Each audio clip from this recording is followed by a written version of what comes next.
Il est 23 heures, un autobus blindé roule vers Naplouse, au cœur des territoires sous contrôle de l'autorité palestinienne.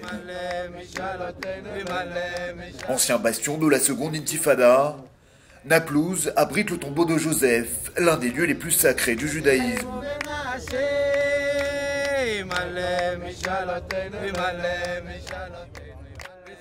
Depuis que les violences ont cessé, ce jeune pèlerin originaire de Bethel, près de Jérusalem, a pu s'y rendre de nombreuses fois.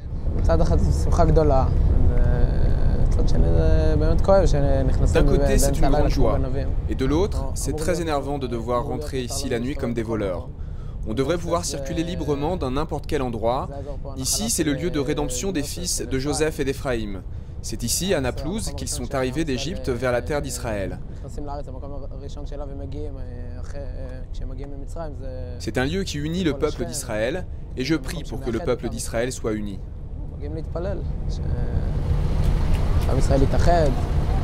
Sur place, l'armée israélienne a mis au point un impressionnant dispositif militaire.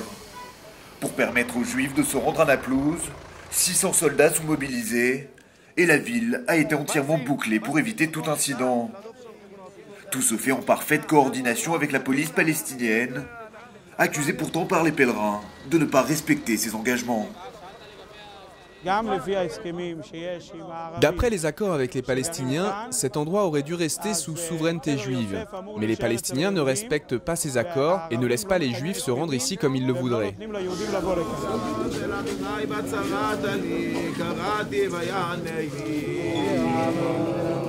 À l'intérieur, la ferveur est à son comble, indescriptible. Ce soir-là, 25 autobus de pèlerins se relayeront sur le tombeau de Joseph.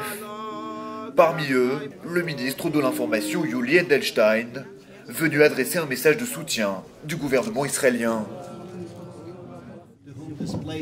Cet endroit est sacré et nous devrions pouvoir le visiter sans toutes ces mesures de sécurité.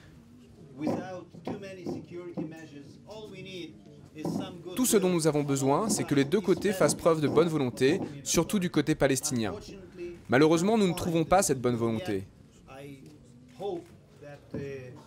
Nous espérons qu'un jour, cet endroit soit vraiment ouvert, et alors, ce sera plus facile.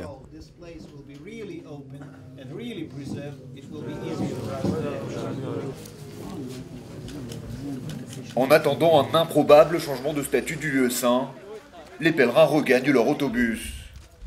Beaucoup reviendront ici dans un mois, avec les mêmes contraintes.